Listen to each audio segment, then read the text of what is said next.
इंशाअल्लाह। मैडम आवाज बुलंद कर रही कराची की आवाम के लिए, सिंध की आवाम के लिए।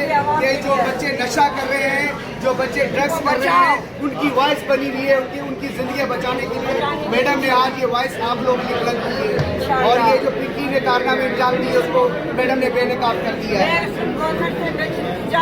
कि इसको फांसी देना चाहिए, ऐसी औरतों को फांसी दो, ये जिंदा रहने के काबिल नहीं है। इसे छिल्लू भर पानी में डूब के मर, औरत के नाम पे दबा है, औरत के नाम पे दबा है। वो हमारी कराची के सिंध के अवाम की बच्चों को खराब करने आई है। हम तो तेरा नाम निशान भी मिटा देंगे, तू किस नस्ल की है।